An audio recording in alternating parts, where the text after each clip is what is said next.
Okay, excretory products and their elimination. आपल्या बॉडीमध्ये तयार होणारे एक्सक्रीटरी प्रोडक्ट ते कसे तयार होतात आणि आपली बॉडी या प्रोडक्ट्सना एलिमिनेट कशी करते हे आपण या लेसन मध्ये स्टडी करणार आहोत. Excretory product and their elimination. आता सगळ्यात फर्स्ट सगळ्यात महत्त्वाचं जे एक्सक्रीटरी प्रोडक्ट आहे युरिया, युरिक ऍसिड आणि अमोनिया. हे वेस्ट आपल्या बॉडीमध्ये मेनली तयार होतं. तरी सुद्धा कोणकोणते वेस्ट प्रोडक्ट तयार होतात बघा. Waste generated in our body. त्याच्यामध्ये सगळ्यात फर्स्ट आहे अमोनिया, सेकंड आहे युरिया, नेक्स्ट आहे युरिक ऍसिड. ओके, अजून काय आहे? बरं, carbon dioxide, next excess water, अजून आयन्स. कुठले आयन आहे बघा? Na+, Cl-, K+,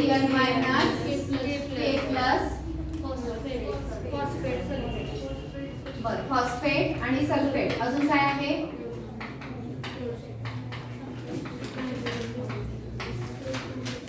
ठीक आहे. सो आपल्या बॉडीमध्ये कोणकोणता वेस्ट आहे बघा. Ammonia, urea, uric acid, CO2, water, ions मध्ये Na+, Cl-, K+, फॉस्फेट आणि सल्फेट. हे वेस्ट समजून घेताना एक बेसिक इंट्रोडक्शन बघा.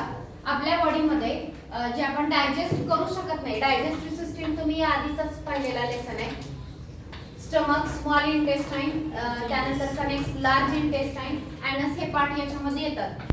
सो आपल्याला जे काही डायजेस्ट होत नाही ते अनडायजेस्टेड सबस्टन्सेस, अनएब्झॉर्ब सबस्टन्सेस आपण ॲनस मधून बॉडीच्या बाहेर रिलीज करतो, बरोबर का? ओके. आणि आपल्या किडनी मधून सुद्धा काही सबस्टन्सेस जे आहेत ते एक्सक्रीट केले जातात, बॉडीच्या बाहेर रिलीज केले जातात. सो किडनी हे सबस्टन्सेस कुठून रिमूव्ह करणार आहे? ब्लड मधून. ब्लड जे आहे ते फिल्टर केलं जातं आणि ब्लड मधलं वेस्ट जे आहे ते रिमूव्ह केलं जातं. सो या दोघांमधला बेसिक डिफरन्स हा आहे. तर हे जे रिलीज केलं आपण ते अनडायजेस्टेड मॅटर, त्याला आपण डायजेस्टिव्ह वेस्ट म्हणूया. आणि जे किडनी थ्रू रिलीज केलं जाणार आहे त्याला मेटाबॉलिक वेस्ट असं म्हटलं जातं. दोन्ही वेस्ट मध्ये डिफरन्स आहे. सो पहिला सांगितलं मेटाबॉलिक वेस्ट, मेटाबॉलिक वेस्ट, आणि दुसरं जे सांगितलं ते अनडायजेस्टेड फूड. ह्या दोन फॉर्म मध्ये वेस्ट आहे. या आणि या वेस्ट मध्ये काय फरक आहे बघा. पहिली गोष्ट मेटाबॉलिक वेस्ट. मेटाबॉलिक मध्ये मेटाबॉलिझम हा वर्ड येतो. मेटाबॉलिझम म्हणजे काय बघा.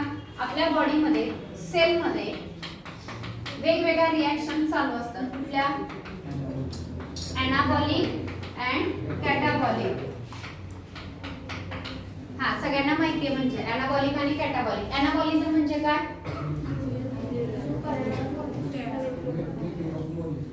मेकिंग ऑफ मॉलिक्यूल, किंवा असं म्हणा सिंपलचं कन्वर्जन आपण कशामध्ये करतो? कॉम्प्लेक्स मध्ये.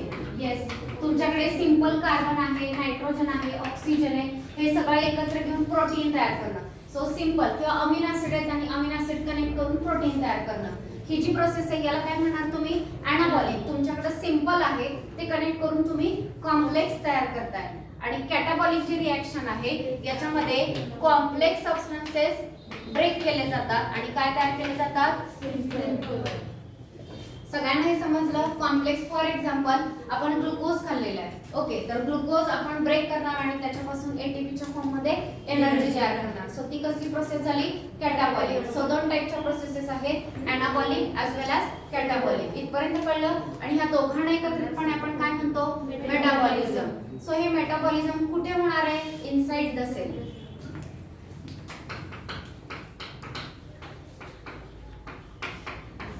आणि या प्रोसेसेस मध्ये एनाबॉलिक आणि कॅटाबॉलिक प्रोसेस मध्ये जे बाय प्रोडक्ट तयार होतात, बाय प्रोडक्ट कळतं कुठल्याही रिॲक्शनचा एक मेन प्रोडक्ट असतो. तो प्रोडक्ट सोडून बाकीचे जे तयार होतात त्यांना काय म्हटलं जातं? By product. तर हे जे बाय प्रोडक्ट आहेत त्यापैकी काही प्रोडक्ट जे आहेत ते आपल्यासाठी काय आहे? वेस्ट आहे. सो हे समजून घ्या. मेटाबॉलिक वेस्ट मध्ये मेटाबॉलिझम म्हणजे काय? एनाबॉलिझम अँड कॅटाबॉलिझम. आणि या म्हणजे वेगवेगळ्या रिॲक्शन्स आहेत. या रिॲक्शन मध्ये जे वेगवेगळे बाय प्रोडक्ट तयार होतात ते बाय प्रोडक्ट म्हणजेच काय आहे? आपल्या बॉडीमध्ये तयार झालेलं वेस्ट आहे. सो लक्षात आलं का बघा. मेटाबॉलिक वेस्ट सेलच्या आत होणाऱ्या रिॲक्शन मध्ये तयार होतं, बरोबर का? सेलच्या आतमध्ये ज्या कॅटाबॉलिक आणि एनाबॉलिक रिॲक्शन होतात या रिॲक्शन मध्ये जे बाय प्रोडक्ट तयार होतात त्यांनाच आपण काय म्हणतोय? वेस्ट. आता हे अनडायजेस्टेड फूड बघा, तुम्ही खाल्लेले फूड स्टमक मध्ये आलं, स्मॉल इंटेस्टाईन डायजेस्ट होईल, ऍब्झॉर्ब होईल. जे नाही ऍब्झॉर्ब झालं ते कुठे जाईल? लार्ज इंटेस्टाईन, किडनीने. कुठे जाणार ते?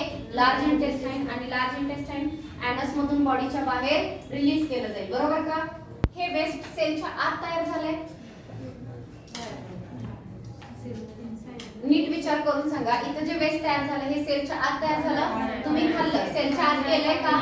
ट्रॅक मध्ये आहे, त्या सेलच्या आत नाही गेलेलं. आत कोण जातं? जे डायजेस्ट झालं तर जे सिंपल तयार होतं, ग्लुकोज, वेगवेगळे सॉल्ट, अमिनो ऍसिड, ते जाऊ शकतं. अख्खं खाल्लेलं फूड जाणार आहे का? नाही. आणि जे नाही जाऊ शकत त्याच्यापासून काय तयार झालेले? वेस्ट तयार झाले ना. जे नाही ऍब्झॉर्ब होऊ शकत त्यालाच आपण डायजेस्टिव्ह वेस्ट म्हणतोय. सो डायजेस्टिव्ह वेस्ट कुठे तयार झालं? Outside the cell. येस, हा डिफरन्स नीट लक्षात घ्या. हे वेस्ट कुठे तयार झाले? Outside the cell. आणि मेटाबॉलिक वेस्ट जे आपण या लेसन मध्ये पाहणार आहोत ते कुठे तयार झालेले? Inside the cell. सेलच्या आतमधल्या मेटाबॉलिक रिएक्शन मध्ये जे वेस्ट तयार होतं त्या वेस्टला काय म्हणायचं? Excretory waste. सगळ्यांना कळलं का? सो आपण हे या लेसन मध्ये पाहणार नाही. आपण काय स्टडी करणार आहोत? Metabolic waste. दोन्हीचा फरक कळलाय सगळ्यांना? काय रिपीट करू? दोन टाइपचे वेस्ट कळले. डायजेस्टिव्ह सिस्टीम मधून जे वेस्ट रिलीज होतं ते एक्सक्रीटरी, ते या ह्याच्यामध्ये येतं का? नायट्रोजनस वेस्ट मध्ये येतं का? नाही. ते अनडायजेस्टेड वेस्ट आहे. सेलच्या आत तयार नाही झालेलं, सेलच्या बाहेरच जे नाही तुम्हाला डायजेस्ट झालेलं ते आपण बॉडीच्या बाहेर रिलीज करतोय. आणि मेटाबॉलिक वेस्ट मध्ये काय आहे? सेल मध्ये होणाऱ्या रिएक्शन्स मध्ये जे बाय प्रोडक्ट तयार होतात त्या बाय प्रोडक्ट्सनाच काय म्हणतोय आपण? वेस्ट म्हणतोय, एक्सक्रीटरी वेस्ट. आणि आता हे वेस्ट किडनी रिमूव्ह करणार आहे. सो किडनी कसं रिमूव्ह करणार आहे? ब्लड मध्ये कसं येणार आहे? या सगळ्या गोष्टी आपण या लेसन मध्ये पाहणार आहोत. लिहिताय का? So metabolic waste आणि undigested food, it is prepared inside the cell, it is outside the cell. हे रिएक्शन मध्ये तयार झालेले बाय प्रोडक्ट आहेत. तर हे जे फूड नाही डायजेस्ट करता आलं ते वेस्ट आहे. आता हे वेस्ट तुम्ही या लेसन मध्ये पाहणारच नाही. आपण फक्त मेटाबॉलिक वेस्ट स्टडी करणार आहोत. एवढं कळलं? मेटाबॉलिक वेस्टची लिस्ट दिली आहे बोर्डवरती. काय काय दिली आहे? अमोनिया, ठीक आहे, urea, uric acid, carbon dioxide. Carbon dioxide कुठे तयार होतो माहिती? लंग्स मध्ये. आणि ऑक्सिजन कुठे वापरतात? तर मग अजून तुम्ही विचार केलेला नाही. लंग्स मध्ये घेतलेला ऑक्सिजन कुठे जातो? ब्लड मधून. ब्लड मध्ये तिकडे तिकडे फिरत राहतो. मग हार्ट मध्ये जातो आणि हार्ट मध्ये फिरून पुन्हा माघारी लंग्स मध्ये येतो. मग फक्त हार्ट कडे जाईल. पहिली ही गोष्ट चुकीचीच आहे की हार्ट कडे जाईल. हार्ट पंपिंग ऑर्गन आहे, तो ब्लड फक्त पंप करतो. ऑक्सिजनेटेड ब्लड तो बॉडी पार्टना सप्लाय करेल, पंप करेल. बरोबर. कुठे जाईल मग? ऑक्सिजन कुठे गेला? ब्रेन कडे. सगळ्या बॉडी पार्ट्स कडे, ब्रेन पासून ते टोस पर्यंत सगळ्या बॉडी पार्ट बनले कशाच्या? सेलच्या. सेलच्या आत काय आहे? मायटोकॉन्ड्रिया. ऐकलाय का कधी काळी? तर तो ऑक्सिजन मायटोकॉन्ड्रियाच्या आत एंटर करतो आणि तिथं एटीपी तयार करण्यासाठी ऑक्सिजनला यूज केलं जातं. माहितीये का सगळ्यांना? ओके. आणि CO2 कुठे तयार होतो? त्याच प्रोसेस मध्ये. क्रेब सायकल वगैरे बघितली की नाही? तिथं CO2 तयार होतो. म्हणजे ऍक्च्युअली ऑक्सिजन यूज करणारा कोण आहे? सेल मधला मायटोकॉन्ड्रिया. आणि CO2 तयार करणारा कोण आहे? मायटोकॉन्ड्रिया मध्ये CO2 तयार होतो. कुठल्या सेलच्या? सगळ्या बॉडीच्या सेल मध्ये ही प्रोसेस होणार आहे. बरोबर का? Except RBC. आरबीसी मध्ये मायटोकॉन्ड्रिया नसतो. ठीक आहे. सो मुद्दा हा आहे की वेस्ट कुठे तयार झालं? तर त्यातला सगळ्यात फर्स्ट CO2. CO2 कुठे तयार होतोय? सगळ्या सेल मधल्या मायटोकॉन्ड्रिया मध्ये तयार होतोय. आणि मायटोकॉन्ड्रिया मधून ब्लड मध्ये, ब्लड मधून लंग्स कडे, लंग्स मधून नोज मधून बॉडीच्या बाहेर रिलीज केला जाईल. बरोबर. ओके. सो CO2 क्लिअर आहे. वॉटर कसं काय वेस्ट? जर वेस्ट आहे तर प्यायचंच नाही पाणी. मग जर वेस्ट असेल तर ती गोष्ट घ्यायचीच कशाला? पुन्हा ते आणि रिलीज करा बॉडीच्या बाहेर, त्याला एनर्जी घालवा. वॉटर तसं वेस्ट नाही. पण जर तुम्ही एक्सेस वॉटर पिलं, बॉडीच्या डिमांड पेक्षा जर जास्त झालं तर ते जास्तीचं जे आहे त्याला काय म्हणणार तुम्ही? Waste. So at such water waste आहे का? नाही. But if there is excess water in our blood then it is waste. Iron सुद्धा वेस्ट नाहीये. बऱ्याच प्रोसेसेस मध्ये आयर्न्स लागतात, पण आयर्न्स जर एक्सेस झाले तर हे सुद्धा काय आहे? वेस्ट आहे. सो जर या गोष्टी तुम्ही एक्सेस घेतल्या तर वेस्ट. CO2 डेंजरसच आहे, तो वेस्ट तयार होतो सगळ्या सेलमध्ये आणि आपण रिलीज करतो. राहिला प्रश्न याचा अमोनिया, युरिया आणि युरिक ऍसिड. पुढे डिटेल होणारच आहे, पण जर ही बेसिक इंट्रोडक्शन आता तुम्हाला कळली, समराइज आयडिया जर तुम्हाला कळली तर पुढे टॉपिक इझीच आहे. सो बघा, तुम्ही डाएट मध्ये कुठले कुठले न्यूट्रिएंट घेता? Carbohydrate, fats, protein, vitamin, mineral, water, या सगळ्या गोष्टी घेता, बरोबर? समजा तुम्ही एक्स्ट्रा कार्बोहायड्रेट खाल्ले तर काय होईल, किंवा कार्बोहायड्रेट खाल्ले त्याचं काय होईल? आपल्या बॉडी मधले डायजेस्ट झाले, चला ब्लड मध्ये गेले, सेल मध्येही गेले. पुढे सांगा काय झालं त्या कार्बोहायड्रेटचं? सेल मध्ये गेले. येस, त्या कार्बोहायड्रेट पासून काय तयार केली जाईल? एनर्जी. पण आता चला एनर्जीची पण गरज नाहीये, मग स्टोर केलं जाणार. म्हणजे कार्बोहायड्रेटचा प्रश्न मिटला, तो वेस्ट नाहीये आणि जरी एक्स्ट्रा खाल्ला तरी बॉडी काय करेल? स्टोर करते लिव्हर मध्ये, ग्लायकोजनच्या फॉर्म मध्ये. सेकंड, एक्स्ट्रा फॅट्स खाल्ले. फॅट्स खाल्ले त्याचा काय काय यूज आहे? फॅट सुद्धा काय आहे?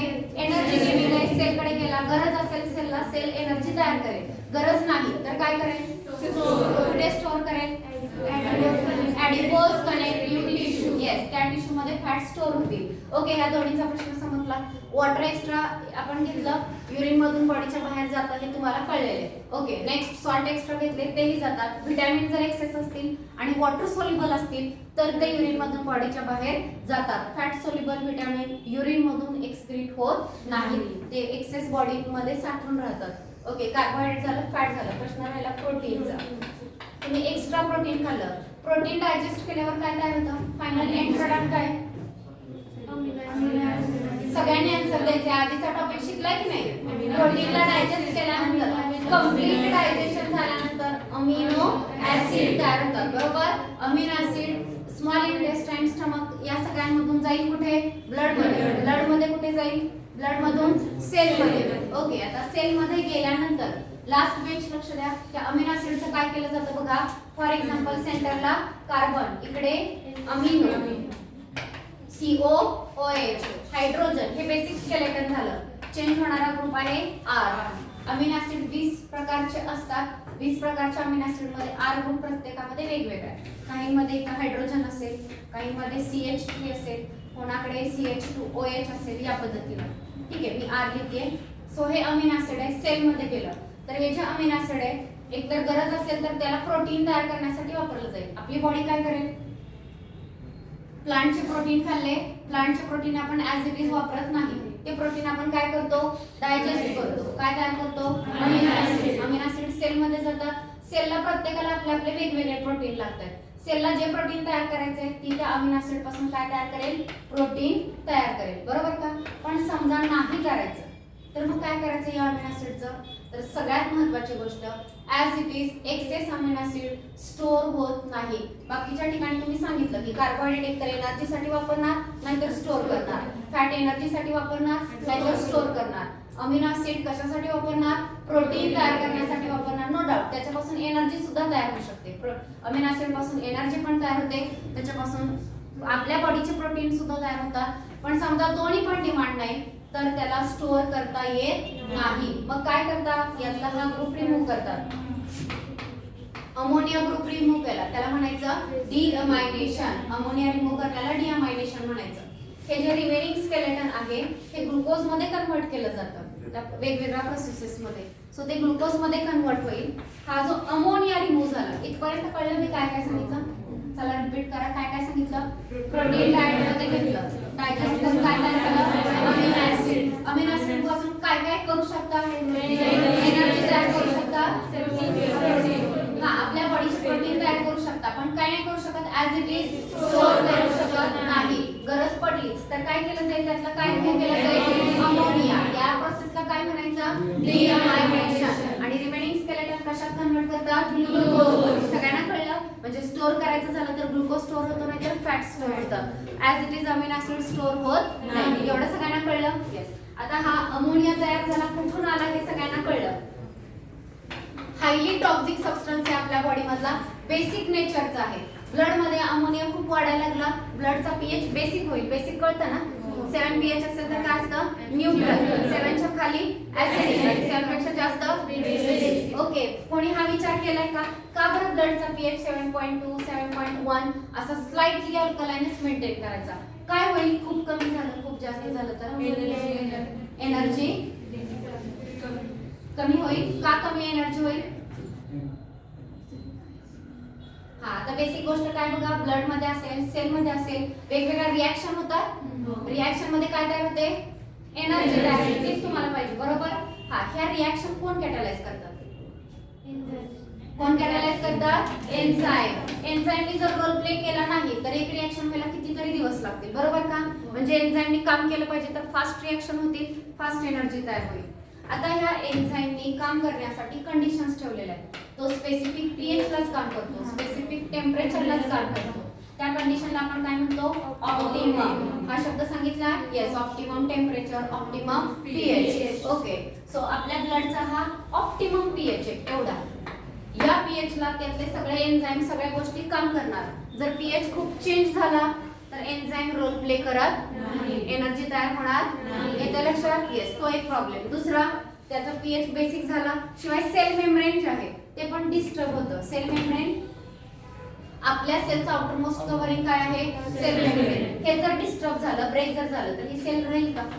तिचं कंटेंट सगळं एकत्र राहणारच नाही. इन शॉर्ट ती सेल डेड झाली जर सेल मेम्ब्रेन गेलं तर, बरोबर? ओके, सो यासारखे प्रॉब्लेम ह्या अमोनियामुळे तयार होतात. So it is very toxic substance. तुम्ही त्याला अजिबात स्टोअर नाही करू शकत. तयार झाला की इलिमिनेट केला पाहिजे. पण असं आहे का तयार झालं की लगेचच आपण रिलीज करतोय? तसं नाही होत आपल्या बॉडीमध्ये. आपण थोडा वेळ युरिन काय करू शकतो? स्टोअर करू शकतो. 3 4 5 6 तास स्टोअर करू शकतो. अमोनियाला नाही स्टोअर करू शकत तुम्ही, तो खूप टॉक्सिक आहे. तेवढ्या वेळात सुद्धा खूप ऍडव्हर्स इफेक्ट दाखवेल 5-6 तास स्टोअर करायचं झालं तरी. मग काय करायचं? अमोनियाचं कन्व्हर्जन थोड्याशा कमी टॉक्सिक सबस्टन्स मध्ये केलं जातं आणि त्या सबस्टन्सचं नेम आहे युरिया. अमोनियापेक्षा हा कमी टॉक्सिक आहे आणि बॉडीच्या बाहेर रिलीज करायला वॉटर सुद्धा कमी लागतं. आणि युरियापेक्षा अजून एक कमी टॉक्सिक सबस्टन्स आहे युरिक ऍसिड. हा, याचे खूप डिटेल्स आहेत, पण सध्या मुद्दा हा होता की वेस्ट आलं कुठून? तो CO2 कुठे तयार झाला कळला सगळ्यांना, मायटोकॉन्ड्रियामध्ये. वॉटर तुम्ही पिताय, एक्स्ट्रा पिला तर वेस्ट. आयन्स आपण खातोय, एक्स्ट्रा खाल्ले तर ते वेस्ट. फॉस्फेट, सल्फेट यातच आहे. हा प्रश्न होता की अमोनिया, युरिया आणि युरिक ऍसिड आलं कुठून? कुठून आलं? प्रोटीन्स खाल्लं, डायजेस्ट होऊन काय तयार झाले? Amino acid. त्यातून काय रिमूव्ह केला? अमोनिया. खूप टॉक्सिक आहे, स्टोअर नाही करू शकत, म्हणून कशात कन्वर्ट केला? युरिया. आणि त्यापेक्षा अजून कमी टॉक्सिक असतो. हा, काही ऑर्गॅनिझम हेच रिलीज करतात याच फॉर्म मध्ये. काही ऑर्गॅनिझम हे रिलीज करतात, यात आपण येतो, आपण युरिया रिलीज करतो. आणि काही ऑर्गॅनिझम युरिक ऍसिड रिलीज करतात. सगळ्यांना पण हा युरिक ऍसिड कॉक्रोच रिलीज करतो. सगळ्यांना इथपर्यंत कळलं? इंट्रोडक्शन कळली? ओके, सो कोणकोणता वेस्ट आहे?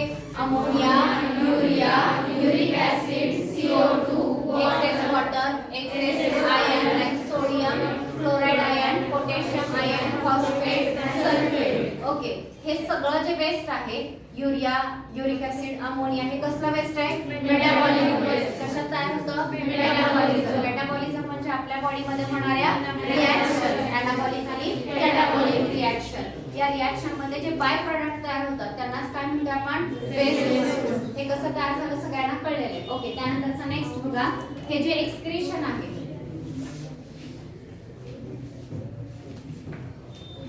आता कोणता वेस्ट?